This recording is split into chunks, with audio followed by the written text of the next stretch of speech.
Hello friends, welcome back to Kaapi corner. Tamizharasan Pachamuthu സംവിധാനം ചെയ്ത് ഹരീഷ് കല്യാണും ആട്ടക്കത്തി ദിനേശും പ്രധാന കഥാപാത്രങ്ങളായിട്ട് വന്ന ലബ്ബർ പന്ത് എന്ന സിനിമ ഡിസ്നി പ്ലസ് ഹോട്ട്സ്റ്റാറിലൂടെ സ്ട്രീമിംഗ് ആരംഭിച്ചിട്ടുണ്ട്. എനിക്ക് തോന്നുന്നു സെപ്റ്റംബർ 20-നാണ് ഇത് തിയേറ്ററുകളിൽ റിലീസായത്. ഏകദേശം ഒരു വളരെ ലോ ബഡ്ജറ്റിൽ വന്നൊരു ഫിലിമാണ്. 50 കോടിയോളം സിനിമ കളക്ട് ചെയ്തിട്ടുണ്ട്. മലയാളം ഡബ്ഡ് വേർഷനും ഇത് ഹോട്ട്സ്റ്റാറിൽ അവൈലബിൾ ആണ്. അപ്പോൾ നിങ്ങൾക്ക് തമിഴ് മനസ്സിലാകാത്തവരുണ്ടെങ്കിൽ നിങ്ങൾക്ക് മലയാളം ഡബ്ഡ് വേർഷനിലും സിനിമ കാണാവുന്നതാണ്. ഇത് നമ്മൾ 1983 എന്ന് പറയുന്ന ഒരു നിവിൻ പോളി നായകനായിട്ട് വന്ന ഏബ്രിഡ് സംവിധാനം ചെയ്തൊരു സിനിമ മലയാളത്തിൽ വന്നിട്ടുണ്ട്. ഇത് അതേപോലൊരു സിമിലർ കോൺസെപ്റ്റ് തന്നെയാണ് ഈ സിനിമയ്ക്കുള്ളത്. ഒരു കോർ സബ്ജക്റ്റ് എന്ന് പറയുന്നത് ഓൾമോസ്റ്റ് സിമിലറാണ്.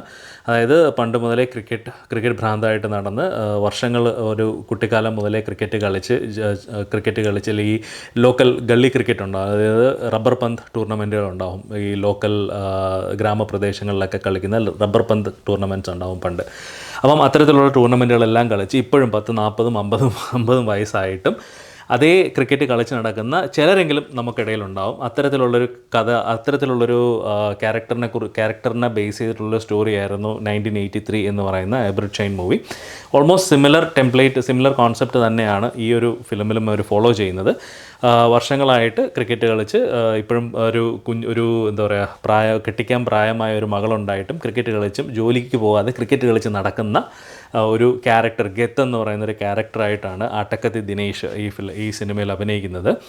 അപ്പം ഒരു ടൂർണമെൻറ്റിൻ്റെ ഇടയ്ക്ക് വെച്ചിട്ട് ഒരു ഹരീഷ് കല്യാൺ ചെയ്ത അൻപു എന്ന് പറയുന്നൊരു ക്യാരക്ടർ, ഇവർ തമ്മിലൊരു ലൈറ്റ്ലി ഒരു ഈഗോ ക്ലാഷ് ഉണ്ടാകുന്നതും അതിനുശേഷം ഉണ്ടാകുന്ന കുറച്ച് സംഭവങ്ങളും കാര്യങ്ങളുമൊക്കെയാണ് ഈ ഫിലിം പറയുന്നത്. ഇത് ഒരു സ്പോർട്സ് ഡ്രാമ ഗണത്തിൽപ്പെടുത്താൻ പറ്റുന്ന ഒരു ഫിലിമാണ്. ഒരു തമിഴ് ഫിലിം തന്നെ ആ ഒരു ജോണറിൽ പെടുത്താൻ പറ്റുന്ന ഒരു സിനിമയാണ് ലബ്ബർ പന്ത് എന്ന് പറയുന്നത്. അതിൻ്റെ പേര് തന്നെ ആ ഒരു റബ്ബർ ബോൾ എന്ന് പറയുന്നൊരു പേര് വെച്ചിട്ട് തന്നെയാണ്, ആ ഒരു നൊസ്റ്റാൾജിക് ഫീലിംഗ് ക്രിയേറ്റ് ചെയ്യാൻ തന്നെയാണ് അത്തരത്തിലുള്ളൊരു പേരും ആ ഫിലിമിന് അവരിട്ടത്. ഹരീഷ് കല്യാൺ ഇതിന് മുന്നേ ചെയ്ത പാർക്കിംഗ് എന്ന് പറയുന്ന സിനിമയും ഇതൊരു ഈഗോ ബേസ് ചെയ്തിട്ട് ഉള്ളൊരു ഫിലിമായിരുന്നു. ഒരു പ്രായമുള്ള ഒരാളും ഇദ്ദേഹം തമ്മിലുള്ള ഒരു പാർക്കിങ്ങിനെ സംബന്ധിച്ച് വരുന്ന ഒരു ഈഗോ പ്രശ്നം പറയുന്ന ഒരു ഫിലിമായിരുന്നു ഇതിന് മുന്നേ ചെയ്തത്. എനിക്ക് തോന്നുന്നു അത്തരത്തിലുള്ള ക്യാരക്ടേഴ്സ് ആ ഒരു വളരെ മനോഹരമായിട്ട് എടുത്തൊരു ഫിലിമായിരുന്നു പാർക്കിംഗ് എന്ന് പറയുന്നത്. അപ്പം ആ ഒരു ഫിലിമിൻ്റെ അതേ ക്യാരക്ടർ, ഒരു ഓൾമോസ്റ്റ് സിമിലർ ക്യാരക്ടറൈസേഷൻ തന്നെയാണ് ഈ ഒരു ഫിലിമിലും കൊടുത്തിരിക്കുന്നത്. അപ്പം ഇതുപോലെ പോവുകയാണെങ്കിൽ ഇതുപോലുള്ള ക്യാരക്ടേഴ്സാണ് പുള്ളി എടുക്കുന്നതെന്നുണ്ടെങ്കിൽ മിക്കൊരു ഈഗോ സ്റ്റാർ എന്നുള്ള ലെവലിലേക്ക് പുള്ളിയെ ചിലപ്പം ഒരു ടൈപ്പ് കാസ്റ്റ് ചെയ്യാൻ സാധ്യതയുണ്ട്.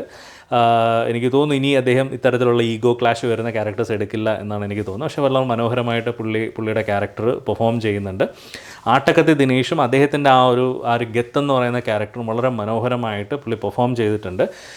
ഈ കഥയിൽ ഒരു സ്പോർട്സ് ഡ്രാമ വിഭാഗത്തിൽ പെടുന്ന കഥയാണെങ്കിൽ ഇതിനകത്ത് ഒരുപാട് ഫാമിലി റിലേഷൻസും ഒരുപാട് ഇമോഷൻസും ഇതിലൂടെ പല സീനുകളിലും പ്രകടമാക്കുന്നുണ്ട്. പ്രത്യേകിച്ചും ഒരു ഹസ്ബൻഡ് വൈഫ് റിലേഷൻഷിപ്പ് ആയാലും, ഒരു അച്ഛൻ മകൾ ബന്ധമായാലും, ഒരു അമ്മ മകൻ ബന്ധമായാലും, ഒരു അമ്മായിയമ്മ മരുമകൾ ബന്ധമായാലും എല്ലാം വളരെ മനോഹരമായിട്ട് ഈ ഫിലിമിൽ പല ഭാഗത്തും പറഞ്ഞു പോകുന്നുണ്ട്.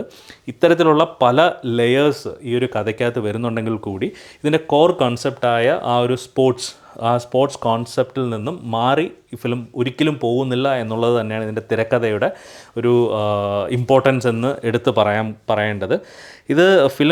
ഇതിൻ്റെ കഥയും എഴുതിയിരിക്കുന്നത് തമിഴരശൻ പച്ചമുത്ത് തന്നെയാണ്. പ്രൊഡ്യൂസ് ചെയ്തിരിക്കുന്നത് ലക്ഷ്മൺ കുമാറും വെങ്കടേഷും ചേർന്നിട്ടാണ്. ഇതിൽ ഹരീഷ് കല്യാണിനെയും ആട്ടക്കത്തി ദിനേഷിനെയും കൂടാതെ സ്വാസിക ഒരു പ്രധാന കഥാപാത്രത്തെ അവതരിപ്പിച്ചിട്ടുണ്ട്. വളരെ ഇമ്പോർട്ടൻ്റ് ആയിട്ടുള്ള ഒരു ക്യാരക്ടറാണ് സ്വാസിക ചെയ്തിരിക്കുന്നത്. അത് വളരെ അടിപൊളിയായിട്ട് പുള്ളിക്കാരി പെർഫോം ചെയ്തിട്ടുണ്ട്. ഒരുപാട് അഭിനയ സാധ്യതയുള്ള ഒരു ക്യാരക്ടറായിരുന്നു പുള്ളിക്കാരി ചെയ്തത്. അതുകൊണ്ട് തന്നെ ഇനി ഒരുപാട് നല്ല ക്യാരക്ടേഴ്സ് തമിഴിൽ നിന്നും പുള്ളിക്കാരിക്ക് ലഭിക്കും എന്ന് എടുത്തു പറയേണ്ട ഒരു കാര്യമാണ്. അത് ഉറപ്പായിട്ടും പറയാൻ പറ്റും. കാരണം മലയാളത്തിൽ നിന്നും അപർണ ബാലമുരളി ആയാലും അതുപോലെ പല ആക്ട്രസും ഇതുപോലെ മലയാളത്തിൽ നിന്നും തമിഴിൽ പോയിട്ട് അവർക്ക് ഒരുപാട് നല്ല ക്യാരക്ടേഴ്സ് കിട്ടുന്നുണ്ട്. അതിൽ ഒരു അഡീഷൻ കൂടിയാണ് സ്വാസിക എന്ന് പറയുന്നത്. പിന്നെ സഞ്ജന, അതുപോലെ കൃഷ്ണമൂർത്തി, ബാലസരവണൻ, ഇങ്ങനെ പറഞ്ഞ ഒരുപാട് ആക്ടേഴ്സ് ഈ ഫിലിമിൽ അഭിനയിച്ചിട്ടുണ്ട്. എല്ലാവരും അവരവരുടെ റോള് വളരെ മനോഹരമായിട്ട് പെർഫോം ചെയ്തിട്ടുണ്ട്. സിനിമാറ്റോഗ്രാഫി ചെയ്തിരിക്കുന്നത് ദിനേശ് പുരുഷോത്തമനാണ്. Editing by Madan Ganesh. Music Shone ഡോൾഡനാണ് ഇതിൻ്റെ മ്യൂസിക് ചെയ്തിരിക്കുന്നത്. ഓവറോൾ വളരെ ഒരു നമുക്ക് ക്രിക്കറ്റ് കളിക്കാനും ക്രിക്കറ്റ് ഇഷ്ടപ്പെടുന്ന, അതായത് മനസ്സുകൊണ്ട് ഒരുപാട് ക്രിക്കറ്റിനെ ഇഷ്ടപ്പെടുന്ന, പണ്ട് മുതലേ റബ്ബർ പന്തിൽ ക്രിക്കറ്റ് കളിച്ച് ഇപ്പോഴും ഒരു 10, 30, 40 വയസ്സായിട്ടും ആ ക്രിക്കറ്റ് മനസ്സിൽ കൊണ്ട് നടക്കുന്ന ആൾക്കാർക്ക് ഒരുപാട് കണക്ട് ചെയ്യാൻ പറ്റുന്ന ഒരു ഫിലിമാണ് റബ്ബർ പന്ത് എന്ന് പറയുന്നത്. പിന്നെ പ്രത്യേകിച്ച് തമിഴ് സിനിമകളിൽ എടുത്ത് എപ്പോഴും നമുക്ക് എന്താ പറയുക ഡീഫോൾട്ടായിട്ട് പറയാൻ പറ്റും, ഒരു സ്പോർട്സ് ഡ്രാമ, ക്രിക്കറ്റ് ബേസ് ചെയ്തിട്ടൊരു ഫിലിം വരുവാണെങ്കിൽ അവിടെ എപ്പോഴും ചെന്നൈ സൂപ്പർ കിങ്സിനെ കുറിച്ചും തല ധോണിയെക്കുറിച്ചുള്ള റെഫറൻസ് എല്ലാ ഫിലിമിലും ഉണ്ടാവാറുണ്ട്. ഇവിടെയും അതവർ പ്രോപ്പറായിട്ട് അത് ഫോളോ ചെയ്തിട്ടുണ്ട്. പ്രത്യേകിച്ച് ഇതിൽ ആ ഒരു ഗത്ത് എന്ന് പറയുന്ന ക്യാരക്ടറിന് കൊടുത്തിരിക്കുന്ന ഒരു ബാക്ക്ഗ്രൗണ്ട് സോങ് ഉണ്ട്. പഴയ വിജയകാന്ത് സിനിമകളിലുള്ള മ്യൂസിക്, ഒരു 1-2 പാട്ടുകൾ ഇട്ടിട്ട് അദ്ദേഹത്തിന് കൊടുക്കുന്ന ഒരു ഇൻട്രോ ഉണ്ട്. അത് നമ്മൾ ധോണിക്ക് IPL ധോണിക്ക് കൊടുക്കുന്ന ഒരു ഇൻട്രോ സോങ്ങുമായിട്ട് റിലേറ്റ് ചെയ്യാം. പക്ഷേ എനിക്ക് തോന്നുന്നു ഇനി കൂടുതൽ IPL ഇതിനകത്ത് ഈ വിജയകാന്തിൻ്റെ പഴയ പാട്ടുകൾ ഇട്ടിട്ട് ധോണിക്കൊരു ഇൻട്രോ കൊടുക്കാനോ അല്ലെങ്കിൽ ആ ഒരു രീതിയിൽ ഒരു ബാക്ക്ഗ്രൗണ്ട് സ്കോർ ധോണി സ്റ്റേഡിയത്തിൽ എൻ്റർ ചെയ്യുമ്പോഴത്തേക്ക് അദ്ദേഹത്തിന് ഇത്തരത്തിലുള്ളൊരു സോങ്ങൊക്കെ കൊടുത്ത് ഇൻട്രോ കൊടുക്കാനുള്ള ചാൻസ് ഭയങ്കര കൂടുതലാണ്. പ്രത്യേകിച്ചും ഈ വർഷവും ധോണി കളിക്കുന്നത് IPL കളിക്കുന്നു എന്നുള്ളത് കൊണ്ട്. അപ്പം ഓവറോൾ വളരെ മനോഹരമായിട്ട് നമ്മളെ പിടിച്ചിരുത്താൻ പറ്റുന്ന രീതിയിലുള്ള നല്ലൊരു ഹൈ മൊമെൻ്റൊക്കെ തരുന്ന നല്ലൊരു സ്പോർട്സ് ഡ്രാമ വിഭാഗത്തിൽപ്പെടുത്താവുന്ന ഒരു ഫിലിമാണ്. ഒരു തവണ നിങ്ങൾക്ക് കാണാവുന്ന ഒരു ഫിലിമാണ്. റിപ്പീറ്റ് വാച്ചിനുള്ളതുണ്ടോ എന്ന് ചോദിച്ചു കഴിഞ്ഞാൽ അത്രയ്ക്ക് എടുത്ത് പറയാൻ കഴിയില്ല. പ്രത്യേകിച്ചും തമിഴിൽ നിന്ന് ഈ 2024 ആദ്യത്തെ പകുതിയിൽ ഒരുപാട് ഹിറ്റ് ഫിലിംസ് ഒന്നും വന്നിരുന്നില്ല.